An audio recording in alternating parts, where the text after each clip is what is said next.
자, 이제 행정벌 마무리. 자, 행정질서벌 4조에는요, 장소적 범위에 대해서 규정하고 있습니다. 그래서 대한민국 영역 안에 있는 질서 위반 행위를 한 자, 이건 뭐 내국인, 외국인 다 불문하고 국적 불문입니다. 과태료 부과가 된다는 것을 의미하죠. 속지주의를 원칙으로 하고 있다 이거죠. 따라서 자, 적용이 된다. 누가 내국인, 외국인 불문한다.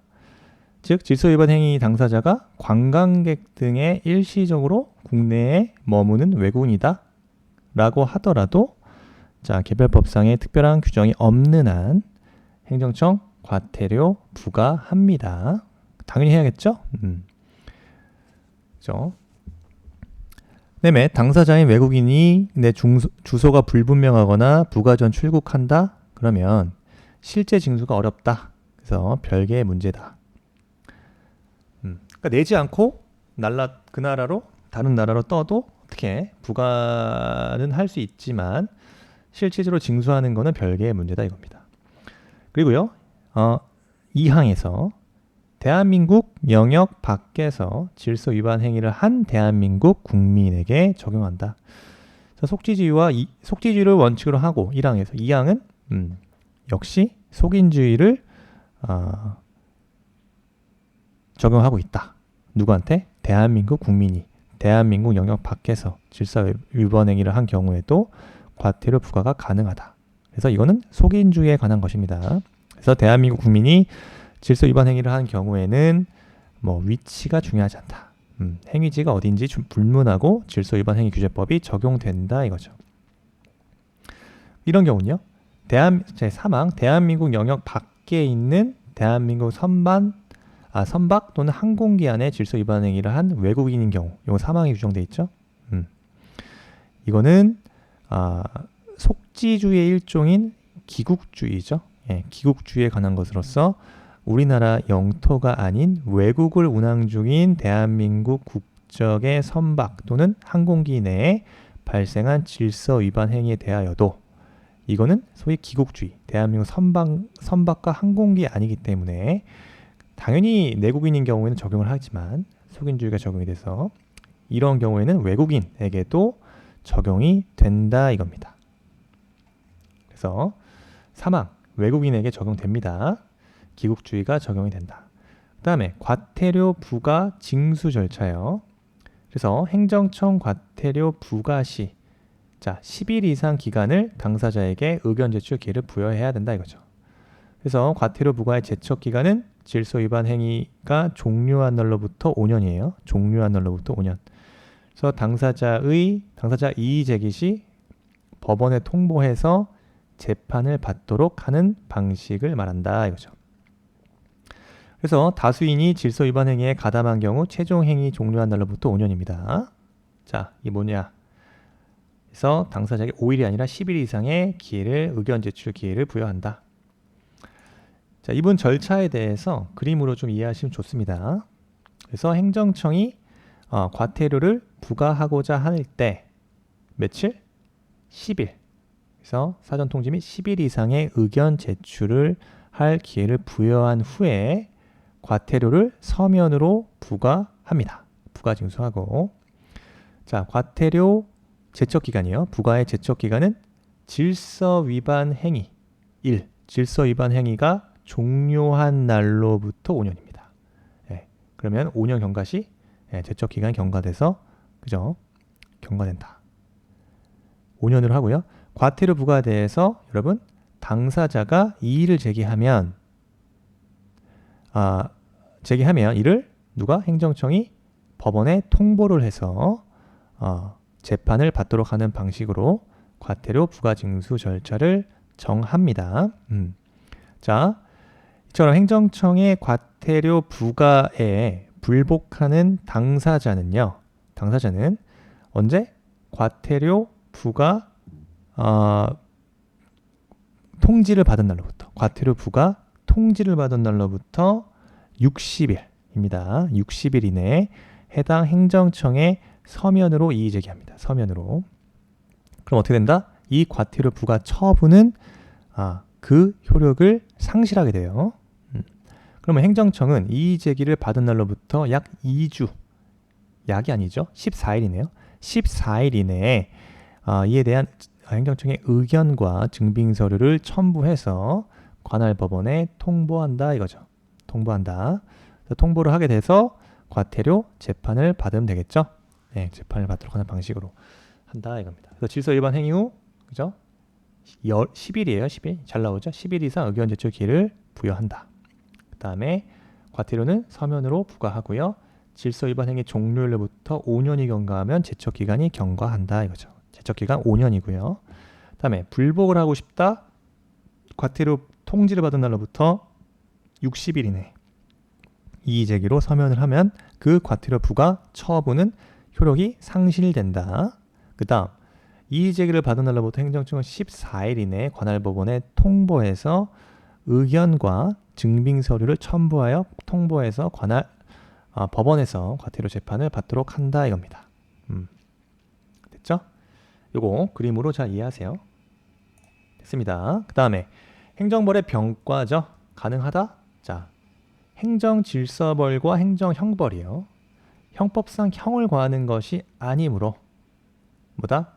성질과 목적을 달리하는 별개의 것이다 라고 봅니다. 그래서 행정질서벌과 행정형벌은 병과가 가능해요. 그래서 일사부재리 원칙에 반한다? 반하지 않는다. 근데 헌법재판소는 동일한 행위를 대상으로 형벌과 과태료를 함께 부과하게 되면 이중처벌 금지에 위배될 여지가 있음을 부정할 수 없다라고 판시한 바 있습니다. 그래서 대법원과 입장을 조금 달리하고 있다라고 볼 수 있겠네요. 병과.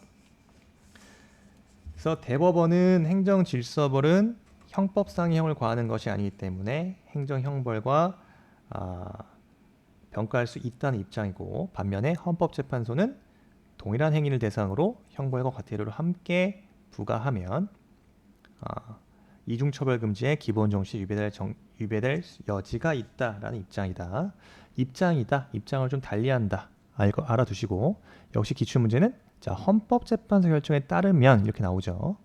행정질서벌과 행정형벌을 병가하면 이중처벌 금지 기본 정신 배치될 여지가 있다고 설시하고 있다라고 나오죠. 다음, 과태료는 행정질서벌에 해당할 뿐 형벌이라 할 수 없어서 죄형법정주의 규율 대상에 해당하지 아니한다. 이것도 빈출이죠. 그래서 과태료는 행정질서벌에 해당할 뿐 형벌이라 할 수 없다. 그래서 일사부재리 원칙에 반한다. 병과 일사부재리 원칙에 반하지 않는다는 게 이제 대법원 입장이죠. 그래서 이것은 형벌을 할 수 없어서 죄형법정주의 규율 대상에 해당하지 아니한다. 이렇게 옳은 지문으로 나온 바 있다 이겁니다.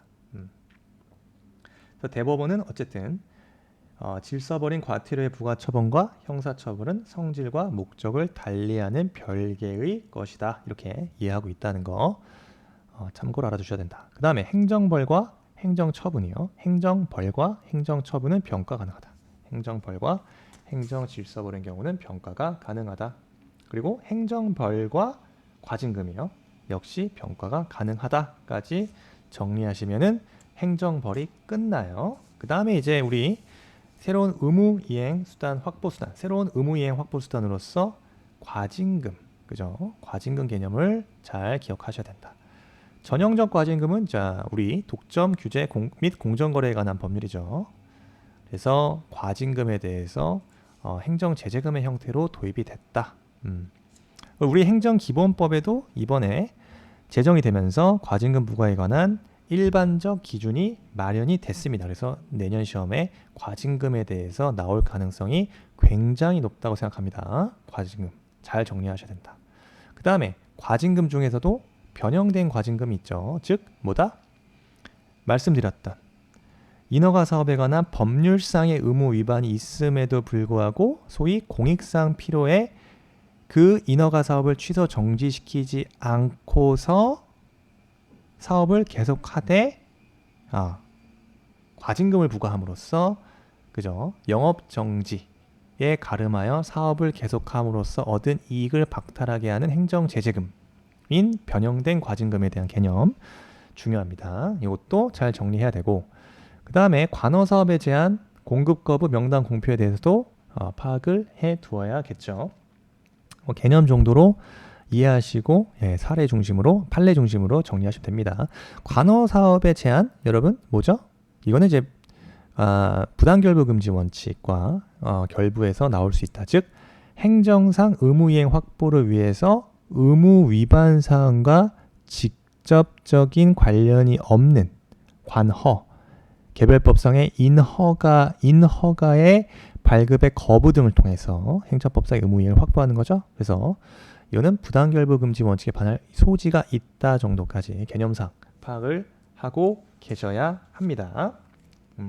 그래서 부당결부 금지 원칙에 위반되는 것이 아니냐라는 비판이 있다까지. 기출문제 몇 문제 보겠습니다. 과징금 형벌에 대해 과징금에 대한 설명을 옳은 것을 골라라. 1번 과징금은 원칙적으로 행위자의 고의 과실이 있는 경우에 부과된다. 그렇지 않죠. 과징금은 행정 목적을 달성하기 위해서 그 행정 법규의 위반이라는 객관적 사실에 착안해서 가하는 제재가 과징금이다. 따라서 법령상 책임자라면 꼭 행위자가 아니더라도 부과 대상이 되고 원칙적으로 고의 과실이 있는 경우에 부과되는 게 아니라 고의 과실은 요건이 아니다고 보죠. 자, 1번 중요합니다. 그래서 행위자가 아니라고 하더라도 부과 대상이 될 수 있다. 법령상 책임자라면 과징금 부과 대상이 되고 고의 과실은 과징금의 요건이 아니라는 것까지. 그래서 이거 판례 입장이고요. 잘 정리하셔야 됩니다. 그래서 1번 틀렸고요. 2번 과징금 부과 처분의 기준을 규정하고 있는 청소년보호법 시행령 제40조는 행정규칙의 성질을 갖는다. 이것도 역시 틀렸다 이겁니다. 과징금 처분 기준을 규정하고 있는 청소년보호법 시행령은 우리 판례 어떻게 보죠? 소위 법규 명령에 속한다. 법규 명령으로 보고 있다 이겁니다. 그래서 행정규칙의 성질이 아니라 법규 명령으로 본다 이거죠.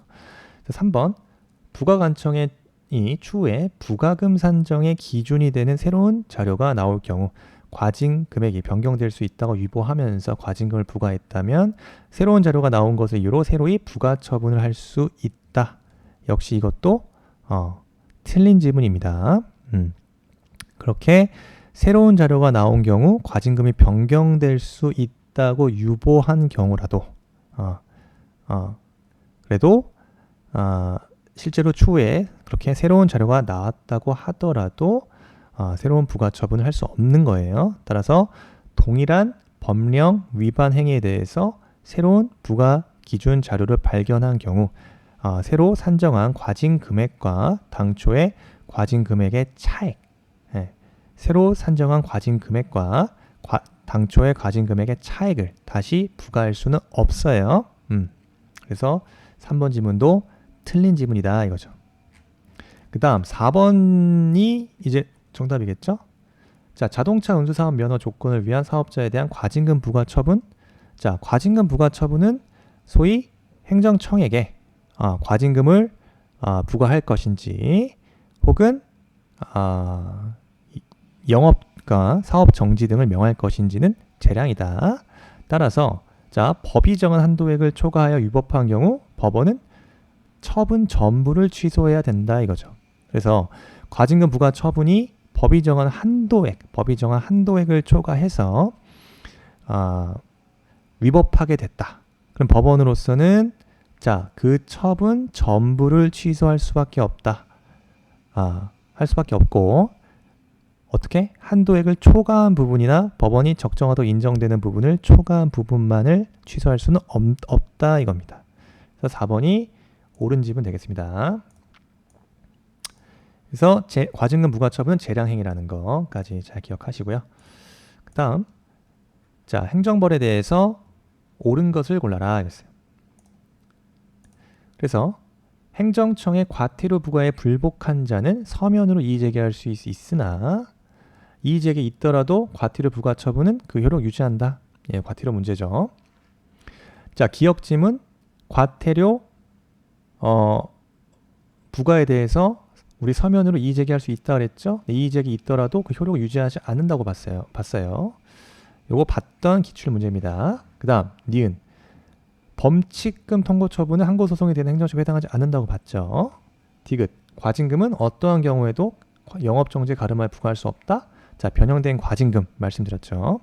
그 다음 질서위반 행위규제법에 따른 과태료는 행정청의 과태료 부과 처분이나 법원의 과태료 재판이 확정된 후 5년 맞죠? 그래서 시효로 소멸한다. 그 5년이 지나면 시효로 소멸한다까지 봤던 문제고요. 그 다음 변형된 과징금에 대한 문제가 또 나옵니다. 이렇게 여객자동차 운수사업법 88조 과징금 처분 나오면 여러분 변형된 과징금에 대한 문제구나 라고 보시면 됩니다. 그래서 이렇게 사업 정지 처분을 내린다. 이건 뭐다? 행정청의 재량행위다 까지 기억하셔야겠죠? 그래서 내용은 자 국토교통부 장관이나 시도지사는 여객자동차 운수사업자가 49조의 6 제1항 또는 제85조 제1항 각호의 어느 사업에 해당해서 사업정지 처분을 취하여야 할 경우 그 사업정지 처분이 여객자동차 운수사업을 이용한 사람들에게 불편을 주거나 공익을 해칠 우려가 있다.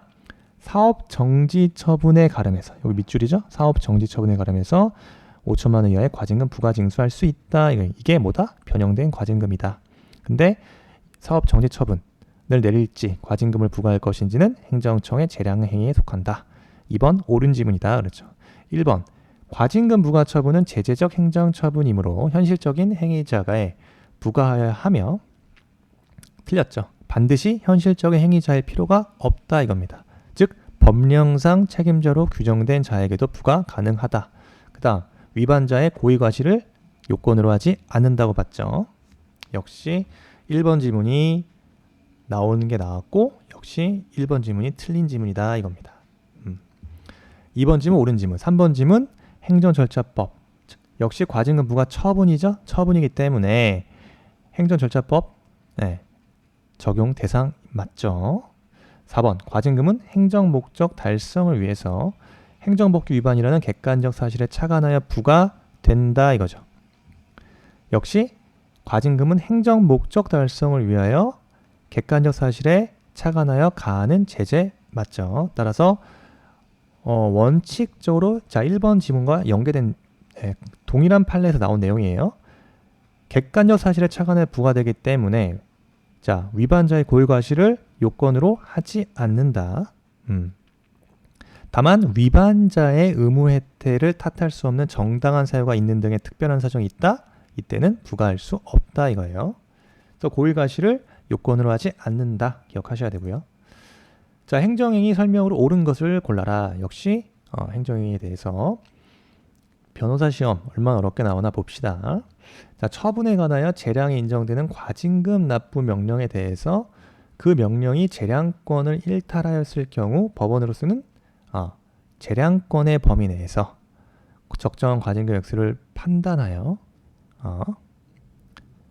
그 액수를 초과한 부분만 취소할 수 있다. 자 말씀드렸죠 방금 전에 법원으로서는 재량권의 일탈 여부만 판단할 수 있지 재량권 범위 내에서 이렇게 어느 재량권 범위 내에서 적정한 과징금 액수를 판단해서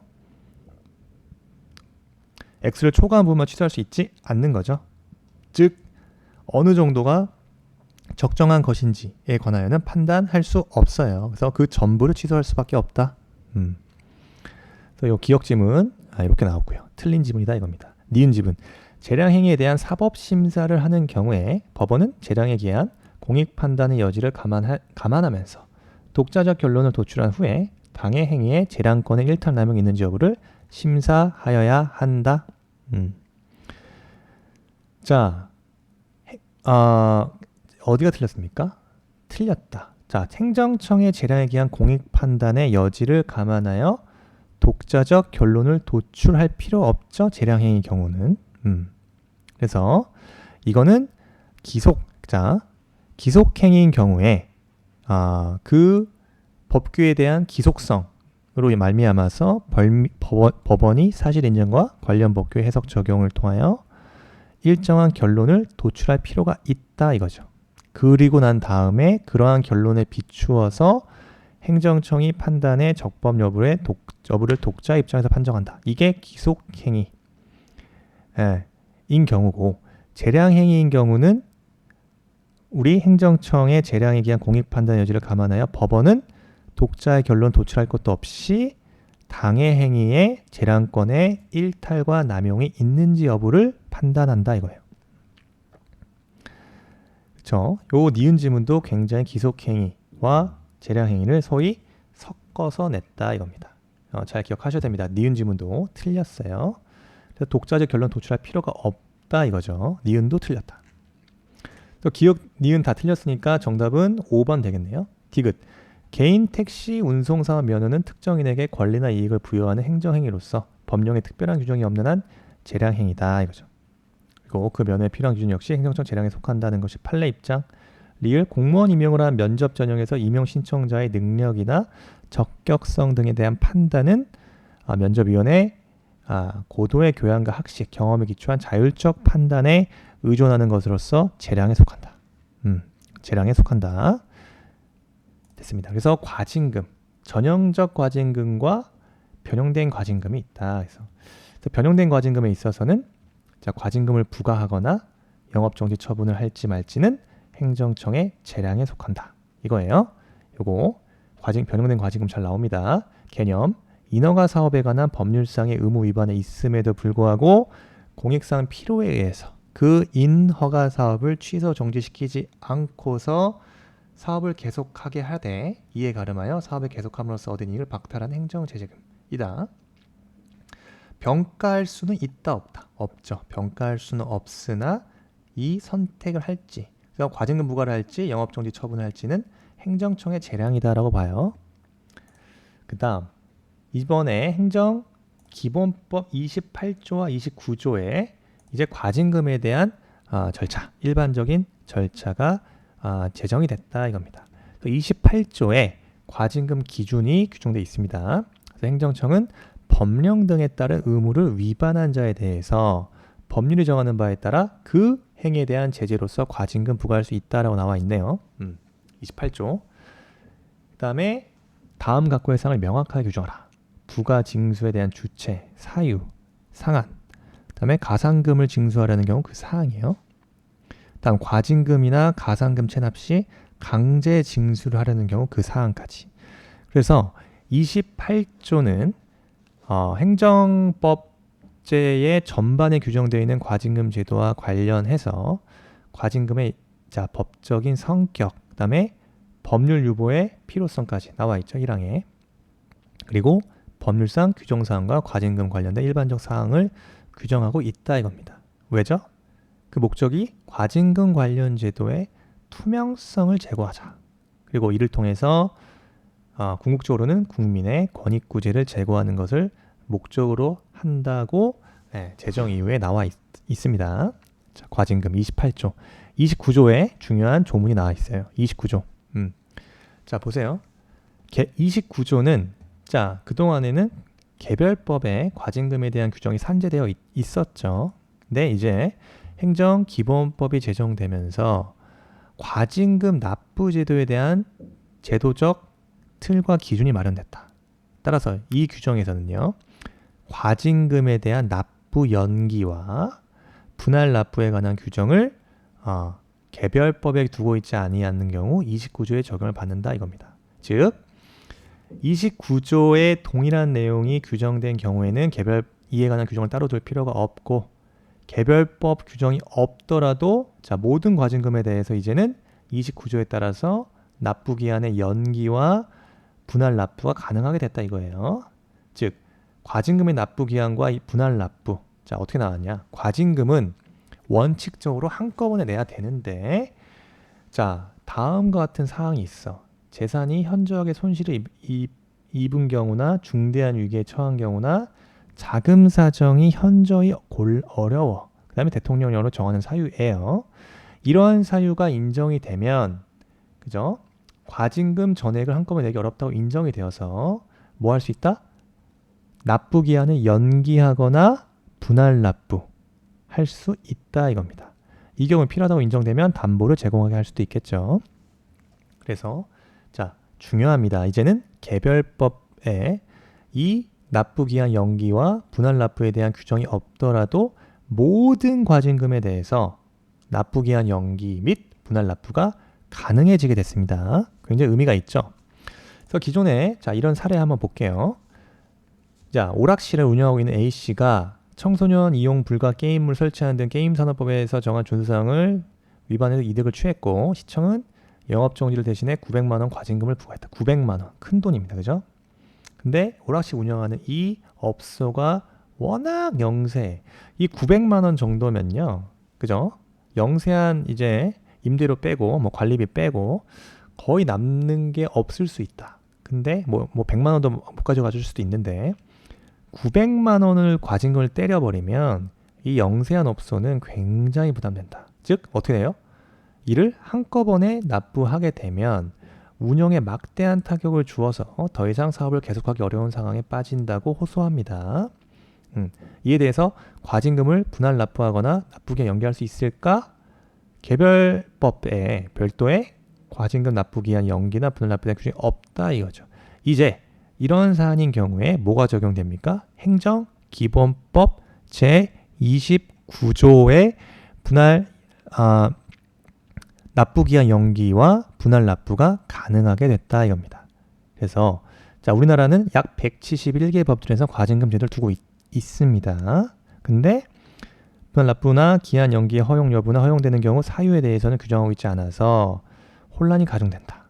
이제는 개별법에 이러한 납부기한 연기나 그죠? 분할 납부에 대한 규정이 없더라도 행정기본법에서 분할 납부나 납부 연기를 신청할 수 있게 되었다 이거예요. 단 28조 29조에도 불구하고 과징금 부과 자체는 개별법에 부과의 근거 규정이 있어야만 해요. 단 개별법에 과징금 부과 자체에 대한 근거 규정은 있어야 되는데 이러한 분할 납부나 납부기한 연기에 관한 규정이 없을 때 29조가 적용된다 이거죠. 과징금 부과 자체는 개별법에 부과의 근거가 있어야 됩니다. 그 다음 변형된 과징금. 자, 여객자동차운수사법 제88조가 예를 들고 있다. 그래서 자 기출문제 보면 과징금 부과할 것인지 영업정지 처분 내릴 것인지는 통상 행정청의 재량행위다. 그렇죠? 빈출입니다. 빈출. 그 다음에 영업정지에 가름하는 과징금을 변형된 과징금이라고 하며 변형된 과징금 제도는 일반 공중의 이용 편의를 도모하기 위한 것이다. 그렇죠.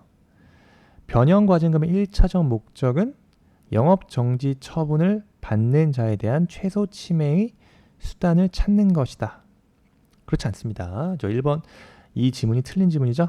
네, 요거는 1차적 목적은 영업정지 처분을 받는 자에 대한 최소 침해 수단을 찾는 게 아니에요. 이거는 선택할 수 있어요. 즉 과징금을 할지 영업 정지를 내릴지는 통상 행정청의 재량으로 본다 이겁니다. 최소 침해 수단을 찾는 게 아니고요. 이런 거 헷갈리시지 말라 이겁니다. 그리고요. 최근 판례. 자, 이거죠? 그래서 요거 매년 자주 나오는 빈출 판례입니다. 여객자동차 운수사업자 여러 위반 행위를 인지하였다면 일괄하여 최고한도 과징금 5천만 원 내에서 하나의 과징금 부과 처분하는 것이 원칙이고 인지한 여러 가지 위반 행위 중 일부에 대해서만 우선 과징금 부과 처분을 하고 나머지에 대하여는 차후 별도의 과징금 부과 처분을 하는 것은 다른 특별한 사정이 없는 한 허용된다, 허용되지 않는다 이겁니다. 왜냐? 그렇게 하게 되면 이를 허용하게 되면 행정청이 여러 가지 위반 행위에 대해서 부과할 수 있는 과징금 최고 한도액을 정한 시행령의 적용을 회피하는 수단으로 악용될 수 있다 이거죠. 따라서 일괄해서 최고 한도 내에서 하나의 과징금을 부과해라. 그렇지 않고 여러 가지 위반 행위 중 일부에 대해서만 우선 과징금 때리고 차후에 별도의 과징금 부과하게 되면은 어떻게 된다? 소위 최고 한도액을 정한 운수사법 시행령의 적용을 회피하는 수단이 될 수 있다. 그죠? 따라서 원칙적 차후에 별도가 지금 부가처분 할 수 있는지 여부는 원칙적 소극입니다. 요거까지 잘 정리하시고 이 판례 중요합니다. 그래서 과징금은 이제 법적 근거가 행정기본법이다. 근데 각 개별법에 별도로 법적인 근거가 필요하다 이거예요. 됐죠? 자, 과징금 28조, 29조. 자, 그래서 과징금 부과 자체, 이거 제가 다시 한번 정리합니다. 29조에서 과징금 부과 자체는 개별법의 부과 근거 규정이 있어야 돼요. 즉 28조에도 법령 등에 따른 의무 위반죄에 대해서는 법률이 정하는 바, 소위 법률 유보, 법률이 정하는 바에 따라서 과징금 부과할 수 있는 거예요. 행정기본법 28조가 규정됐다고 해서 법률 유보 원칙이 부정되는 게 아닙니다. 법률에 과징금 부과에 대한 규정이 있어야 되는 거예요. 있어야 개별법에 부과의 근거 규정이 있어야 과징금을 부과할 수 있다 이겁니다. 이런 것도 헷갈리시면 안 되고요. 그 다음 부과 및 징수는 누가? 소관 행정청이 부과합니다. 법원이 부과하는 게 아니라 소관 행정청이 부과하고 불이행 시 국세 징수법에 의해서 강제 징수 되겠죠. 그리고 대체적 급부가 가능하다 이겁니다. 그래서 과징금 대상자가 사망하면 상속인에게 그 과징금 승계돼요. 판례 입장. 자, 구제수단은 과징금 부과 행위는 행정행위로서 위법한 경우 행정쟁송 대상이 되겠죠. 기출은 자, 부동산 실권리자 등기에 관한 법률상 실권리자 명의 등기 의무에 위반해서 부과된 과징금 채무는 대체적 급부가 가능한 의무이다.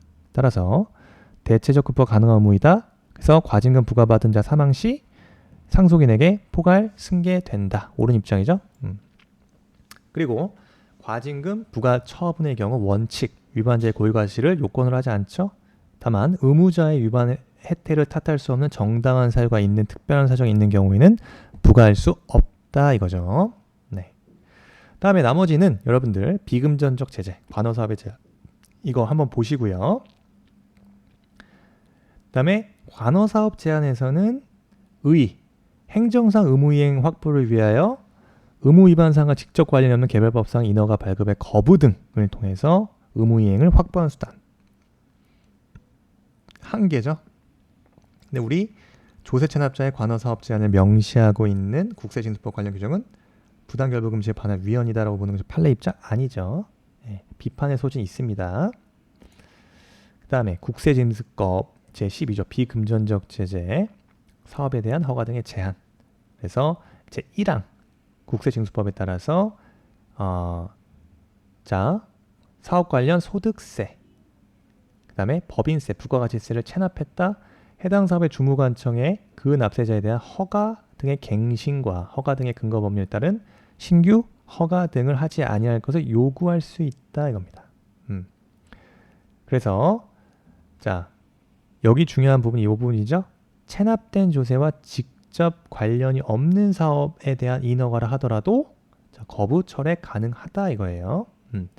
그래서 납세자가 허가인가 면허를 받은 사업과 관련된 소득세, 법인세, 부가가치를 체납한 경우 납세자에 대해서 허가 갱신과 허가 등의 근거 법률에 따른 신규 허가 등 하지 아니할 것을 요구할 수 있다. 즉 체납된 조세와 직접 관련이 없는 사업에 대한 인허가를 하더라도 거부 철회 불가능한 게 아닙니다. 요거 잘 나온다 이겁니다. 그 다음에 명당 공표. 신용이나 명예에 대한 위협을 가함으로써 뭐 하는 거죠? 행정상 의무이행을 간접적으로 강제하는 거죠. 어떻게 하는 거예요? 행정법상 의무위반자다. 그 의무위반자의 명단을 불특정 다수인에 공표해버리는 거예요. 굉장히 두렵죠. 있는 사람들한테 가장 중요한 거는 명예입니다. 신용, 명예예요, 명예. 어떻게 보면 가장 이것도 강력한 의무이행 확보 수단이라고 생각이 되죠. 그래서 행정상 공표는 명예나 신용의 침해를 위협함으로써 직접적으로 행정법상 의무이행을 확보하는 수단. 이것도 뭐야 어디가 틀린 거야 근데 직접적으로 강제하는 게 아니라 이거는 명단을 공표함으로써 소위 간접적 강제 방식입니다. 예를 들어서 고액 체납자의 명단을 공개한다. 명단 공개. 조세 체납자의 명단 공개, 명단을 공개함으로써 소위 직접적이 아니라 간접적으로 강제하는 거다 이거죠. 법적 성질은 권력적 사실행위라고 보는 것이 유력한 견해다 이거 견해고요. 법적 근거를 요한다. 법적 근거를 요한다. 그렇죠? 그래서 독점규제 경정거래에 관한 법률상 공정거래위원회의 법 위반 사실 공표, 우리 공표 시점 확정 판결 전에 공표를 한 경우 위헌으로 나왔어요. 위헌. 그다음에 청소년 성보에 관한 법률 성범죄자 명단 공표는 합헌이다. 공표 시점이 달랐어요. 공표 시점이 확정 판결 전에 법 위반 사실 공표했을 때 위헌으로 나온 바 있다. 이거죠? 그래서 기출 몇 문제 보면 명단의 공표는 법적인 근거가 없더라도 허용된다? 틀렸죠? 네, 이거 틀립니다. 그 다음 청소년의 성매수자의 신상공개제도. 신상공개제도가 이중처벌금지 원칙, 과잉금지 원칙, 평등원칙, 적법절차 원칙 등에 위반되지 않는다는 것이 우리 헌재 입장이다 이거죠. 법령상 의무로 위반한 자의 명단을 공표한 조치는 행정절차법에 근거 규정이 없다. 행정절차법에 근거 규정이 없습니다. 그래서 일반법적인 근거가 없어요. 그래서 행정절차법에도 역시 명단 공표에 대한 근거 규정은 없다 이거죠. 한계도 있다. 비교 형량해야 된다. 그래서 공표와 프라이버시권, 국민의 알 권리가 중요한지 그 사인, 상대방의 프라이버시권을 비교 형량해라 이겁니다. 그래서 이익 형량에 의해서 제한할 수 있다. 옳은 지문으로 나오고요. 그죠? 다만 공표에 있어서의 위법성 판단 기준은 비례 원칙, 부당결부 금지 원칙 등등이 다 적용이 되는데 어떻게 보죠? 이렇게 봅니다. 자, 판례 입장. 행정상 공표의 방법으로 실명을 공개함으로써 타인의 명예를 훼손했다면 자, 그 공표된 사람에 관하여 적시된 사실의 내용이 진실이라는 증명이 없더라도 국가기관이 공표 당시 이를 진실이라고 믿었고 그렇게 믿을 만한 상당한 이유가 있다면 위법성 인정되지 않습니다. 위법성이 없다 이거예요. 그래서 이게 나오겠죠? 공표로 타인의 명예를 훼손한 경우라 하더라도 국가기관이 공표 당시 이를 진실이라 믿었고 그럴 만한 상당한 이유가 있다면 위법성이 있다고 볼 수 없다. 다만 일반인보다는 엄격한 기준이 요구된다 이거죠. 됐죠? 명단 공표 여러분들 잘 정리하시면 됩니다. 그래서 공표된 사실이 진실하라는 점에서 자, 국민의 강한 기대와 신뢰, 공무원의 비밀 엄수 의무, 법령 준수 의무 등에 비추어서 사인의 행위인 경우보다 훨씬 더 엄격한 기준이 요구된다. 그렇죠? 그래서 우리 대법원은 자, 국세청장의 부동산 투기 명단을 언론사에 공표함으로써 타인의 명예를 훼손한 사건 이에 대해서 손해배상 책임 인정했다. 즉 국가기관이 공표 당시 이를 진실화 믿었고 그렇게 믿을 만한 상당한 이유가 있다면 위법성이 없는 것인데 여기에서 막연한 의구심에 근거해서 원고가 위장증여자로서 국토이용관리법 위반했다는 요지의 조사 결과 보고한 것이라면 이 정도라면 그 보도자료의 내용이 진실하다고 믿은 데 상당한 이유가 있다고 볼 수 없다.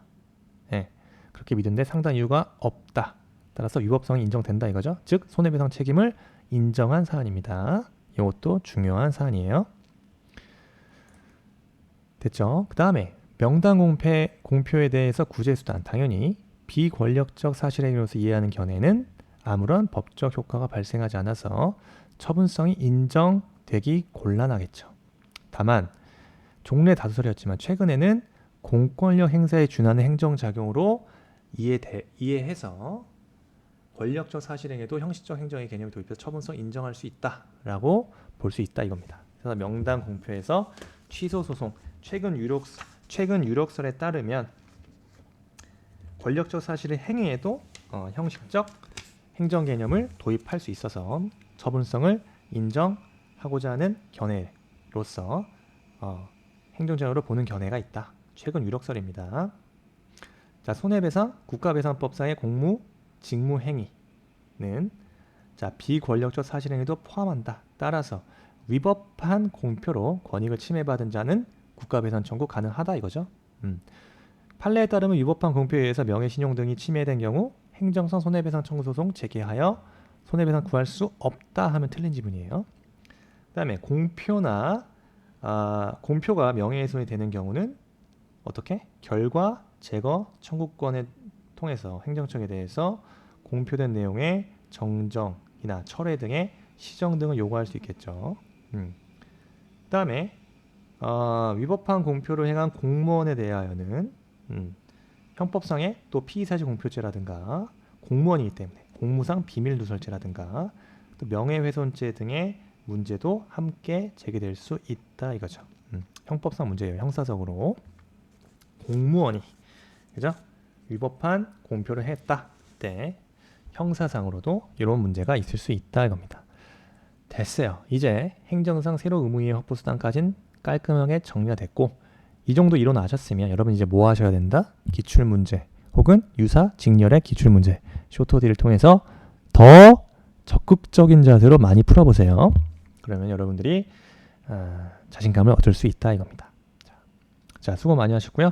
네, 다음에 손해배상, 행정상 손해전보에 대해서 살펴보도록 하겠습니다.